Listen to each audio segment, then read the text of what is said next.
Hello, everyone. Welcome to my YouTube channel, Prof. Jeffrey Sachs Fan World. And here is today's content. When Donald Trump warns that a Supreme Court decision could wipe out $3 trillion in economic value, it may sound like political exaggeration. Yet, in structural terms, his concern points to a genuine and measurable vulnerability, the vast financial interdependence between U.S. law and global trade contracts. The court's ruling, by questioning the president's use of emergency tariff powers under the International Emergency Economic Powers Act, IEEPA would not merely reshape policy, it would reprice legality itself.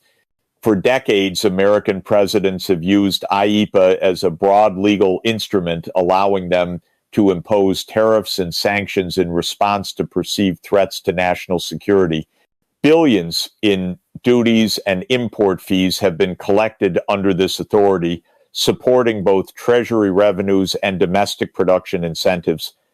If the court were to strike down this foundation, declaring that emergency powers cannot justify such broad economic actions, the ruling would immediately invalidate years of financial operations based on those tariffs. What follows would be a mass unwinding refund claims from importers, suspended supply contracts, insurance disputes, and thousands of corporate lawsuits testing which payments remain lawful. Trump's estimated $3 trillion loss is not simply rhetoric. It reflects a plausible aggregation of three channels of damage. First, the revenue cliff. Federal receipts from tariffs and duties would collapse, forcing Washington to refund or offset roughly $200, $300 billion annually in lost or contested collections. Second, the contractual cascade corporations that built their pricing models, inventories, and capital expenditures around tariff-inclusive costs would face revaluation losses potentially worth hundreds of billions more. Third, the financial contagion market uncertainty over the stability of trade law would trigger risk repricing, currency swings, and lower investment confidence, easily pushing total paper losses into the trillions. In economic terms, law acts as liquidity. Tariffs, once authorized, become embedded in accounting systems, bond covenants, and forward contracts. Remove that authorization suddenly, and legality itself becomes a shock absorber that fails the moment tariffs are declared unconstitutional balance sheets that assume their permanence must be rewritten. Banks must adjust collateral values. Insurers must reassess exposure. Corporate hedges tied to tariff protected margins lose their reference points. The U.S. and its trading partners would face an unprecedented legal liquidity crisis, not caused by defaults, but by the evaporation of legal certainty. Jeffrey Sachs would call this the juridical multiplier, when a change in the law destroys more wealth than the transactions it governs. It is not the tariffs themselves that create or erase trillions, but the contracts built upon them. A Supreme Court decision that redefines executive economic power, however constitutionally justified, thus risks unleashing one of the most complex balance sheet disruptions in modern history. A reminder that in a world ruled by paper, promises the law is the real currency of capitalism. If the Supreme Court decision were to invalidate the president's power to impose emergency tariffs under IEEPA, the immediate consequence would not only be legal confusion, it would ignite a deep fiscal and macroeconomic dislocation. Every modern economy is an intricate balance of expectations, and the U.S., with its $27 trillion GDP and globally integrated trade network, is particularly vulnerable to sudden legal reversals. Jeffrey Sachs would frame this moment as the fiscal collapse of presumption, the instant when a government realizes that what it once treated as permanent revenue was merely provisional law. Over the past several years, tariffs imposed under emergency powers have generated tens of billions annually in customs revenue. According to U.S. Treasury data and independent fiscal projections, such measures, especially those aimed at Chinese and European imports, represent between $80, 100 billion per year in direct receipts alongside indirect revenues from higher domestic prices and corporate taxes on reshored production. Over a 10-year horizon, these channels contribute to the multi-trillion figure that Trump cited. If the court's decision nullifies those tariffs, it will effectively create a fiscal void within the U.S.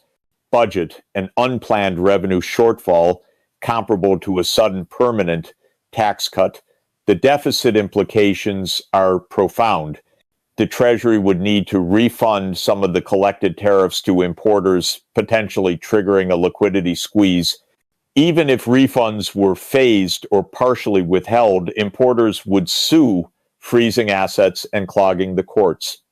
The federal government, forced to recognize the loss of a multi-hundred billion dollar revenue stream, would either expand borrowing or curtail spending, both contractionary in effect.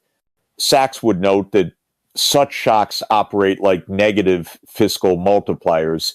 Each dollar of lost tariff revenue ripples through the economy, reducing aggregate demand, industrial investment, and employment.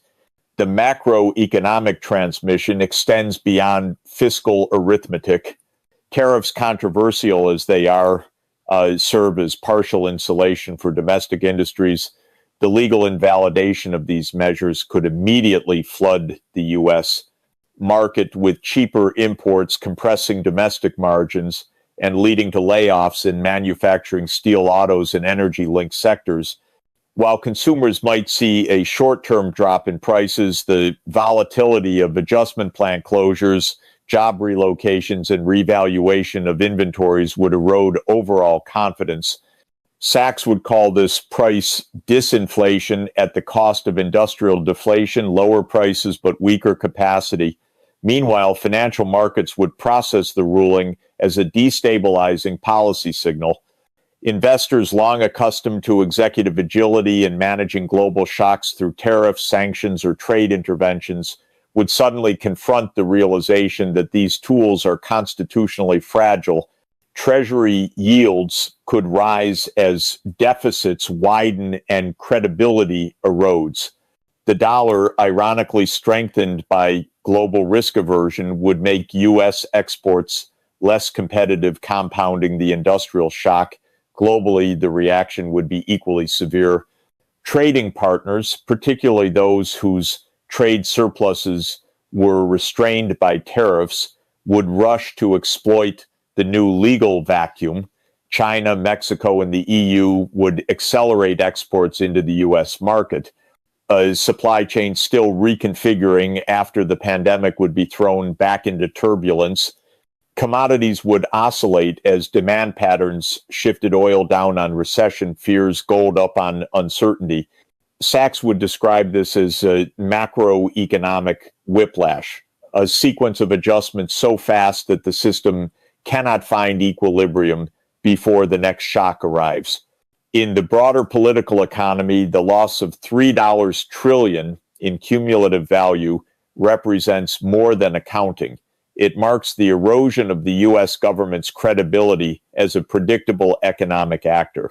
For decades, the dollar's supremacy rested not just on financial depth, but on institutional consistency. If the Supreme Court rules that presidential trade powers were unconstitutional, the signal to the world is that America's economic architecture itself is contingent. Sachs might conclude, the court restores the law, but it also exposes the fragility of an empire built on exceptions. In this sense, Trump's warning about a $3 trillion shock, however politically charged, touches a real truth. In a financialized world, the removal of a legal pillar can have more devastating economic consequences than the collapse of a company or even a war. When the judiciary redraws the limits of power, it also redraws the balance sheet of the world.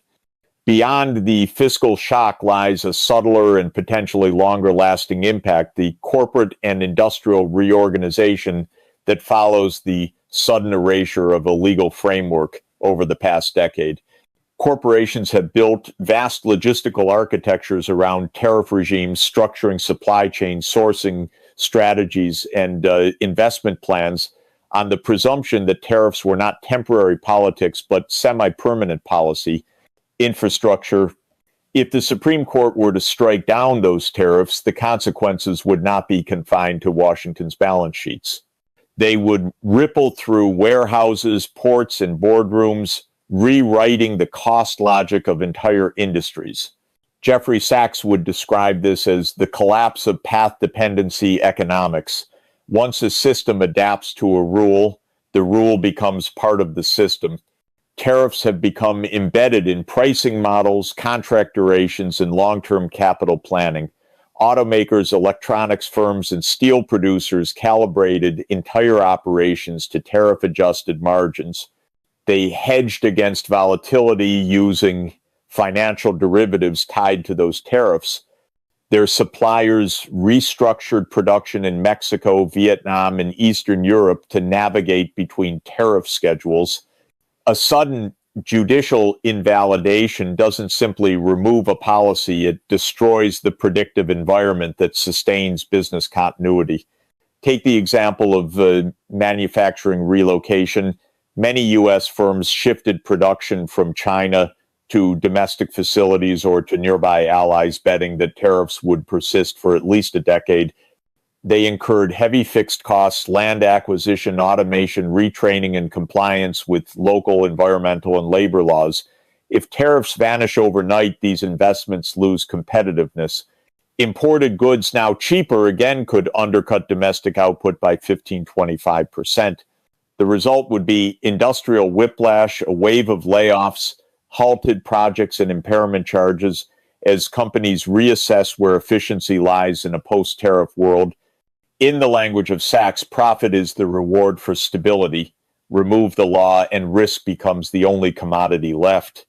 The logistics and compliance sectors, the unseen machinery of global trade, would also face structural upheaval. Customs, brokers, insurers, and freight operators have invested billions in compliance systems built to manage tariff documentation, exemptions, and waivers. Those digital infrastructures honed to parse thousands of product codes would suddenly become obsolete. Compliance departments would shrink, but uncertainty would expand without a clear regulatory baseline. Each shipment becomes a gamble. This is the paradox Sachs often warns about, that efficiency and legality are not opposites but twins. When law collapses, efficiency does too. Moreover, a policy reversal of this magnitude would shift corporate psychology. The U.S. has long been viewed as the world's most predictable business environment where contracts and laws evolve gradually. A Supreme Court decision that redefines economic authority could plant a seed of doubt in boardrooms across the world. If emergency trade powers are vulnerable today, could energy, banking, or digital regulations be overturned tomorrow? The result would be a quiet but powerful chilling effect on capital formation. Investment decisions, especially in high fixed cost sectors like semiconductors or renewable energy, rely on a 10-20 year planning horizon. When the rule book itself becomes unstable, planning becomes speculation. Sachs would argue that the $3 trillion figure, though broad, captures this systemic vulnerability. It includes not only the direct fiscal losses, but the capital destruction embedded in revaluation. A legal change that unravels trade frameworks triggers a chain reaction across the private sector. Valuations fall, debt covenants break, supply chains scramble. Economists call these second-round effects, but Sachs prefers a more human phrasing, the social cost of uncertainty.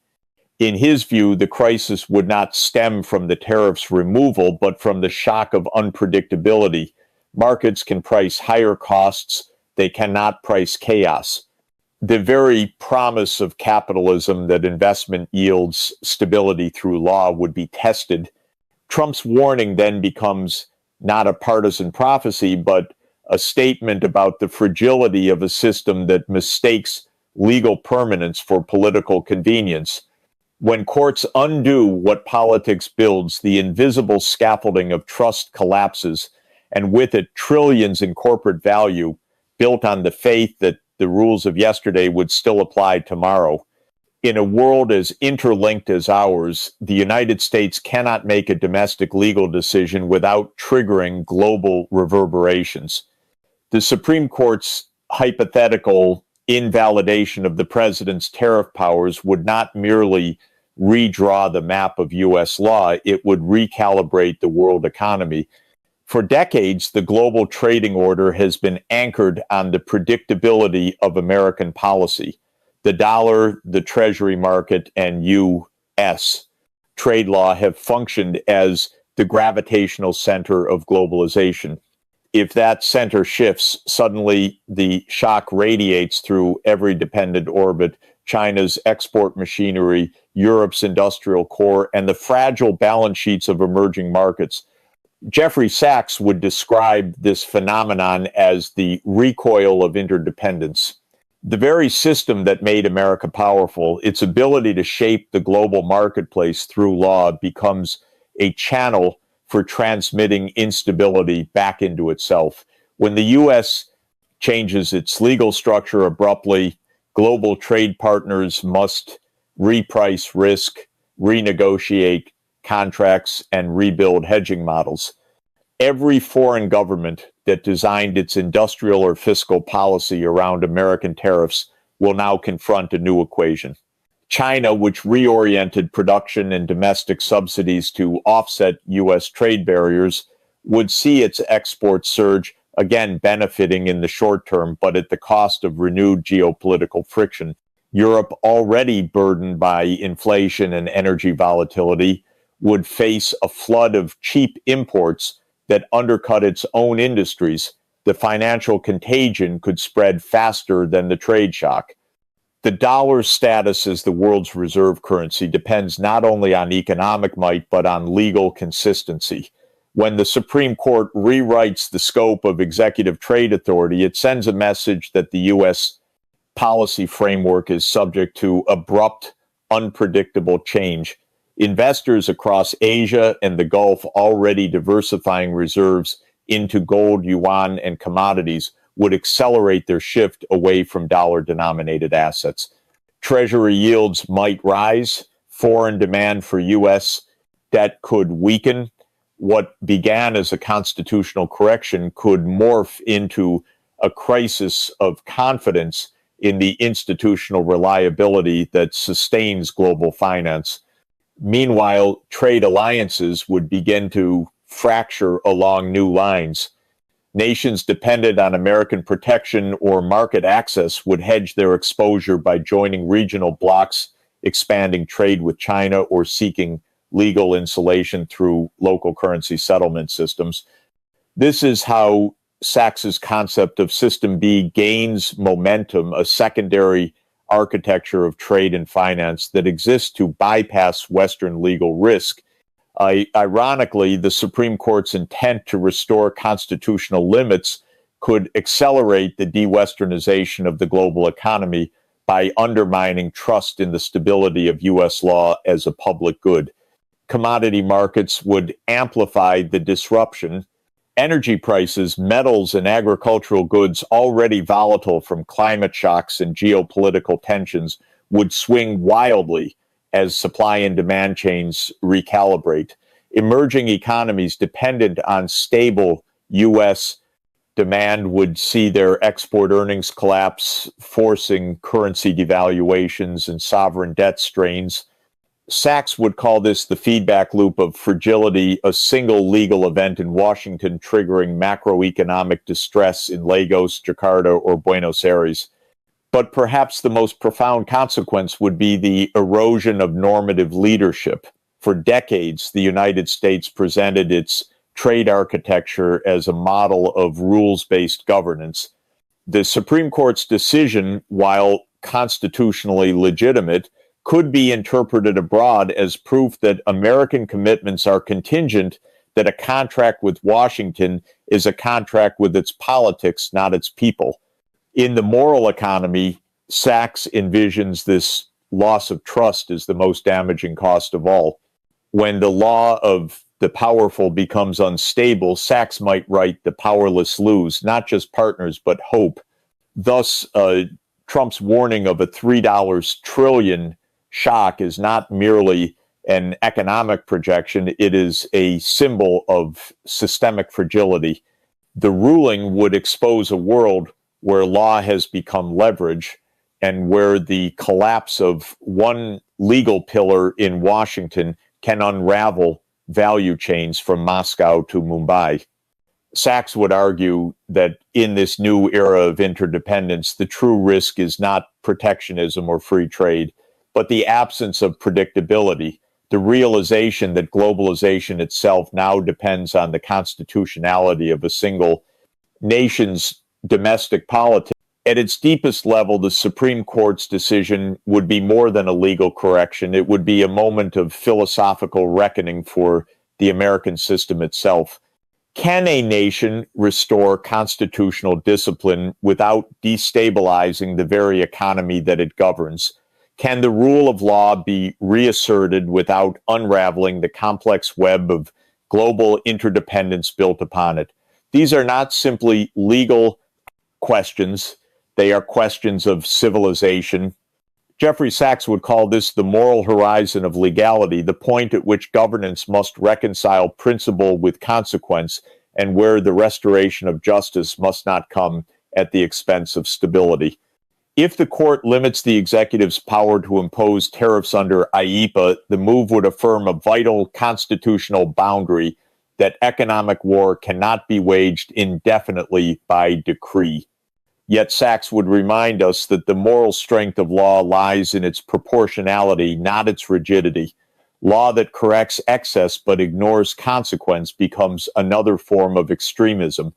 In this case, a strict interpretation of executive limits could inadvertently punish the innocent millions of workers, manufacturers, and consumers whose livelihoods are structured around the continuity of trade policy. The challenge then is one of design, how to translate a judicial decision into an orderly policy transition. Sachs would argue that the U.S. must adopt a sequenced adjustment strategy, one that cushions economic fallout while reaffirming legal integrity. Tariff refunds and cancellations should be phased, not immediate. Congress must legislate a temporary stabilization framework to give firms time to adjust. Fiscal support for affected industries, credit guarantees, and supply chain relocation incentives would transform what could be a financial collapse into a managed realignment. The objective is not to reverse the court's wisdom, but to operationalize it with compassion. Beyond domestic repair lies the global moral responsibility. America's legal institutions have never operated in isolation. Their decisions shape the functioning of world commerce. Sachs would argue that Washington owes the world clarity and predictability to communicate transition timelines, coordinate with trading partners, and shield developing economies from collateral damage. He would call for a legal stability compact within the G20, a shared commitment that major economies will provide early warning, transparent consultation, and financial backstops when domestic legal reforms threaten global disruption. Such a compact would restore a sense of collective security to the architecture of globalization. On a philosophical level, this crisis invites reflection on the moral economy of power. The U.S. built its global influence not solely on military might or capital flows, but on the assumption that its laws were steady, fair, and universal.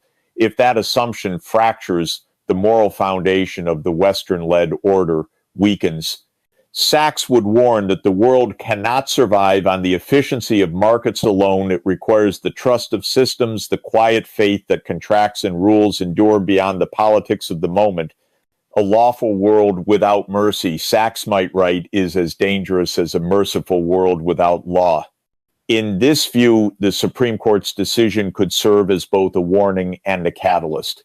It reminds us that power must always be accountable, yet accountability must not destroy the stability upon which ordinary lives depend. The path forward is neither judicial restraint nor political expediency. It is the fusion of both a moral recalibration of governance that measures justice not by the purity of its intent, but by the balance of its outcomes. In closing, Sachs would likely observe that Trump's $3 trillion loss is not the true danger. The deeper loss would be the collapse of trust, the understanding that in a lawful society, justice must be implemented with wisdom, not vengeance. To preserve the economy and the rule of law simultaneously is not just a policy challenge, it is a civilizational test. If America can navigate this moment with humility and foresight, it may yet prove that democracy and stability can coexist in a world built on uncertainty.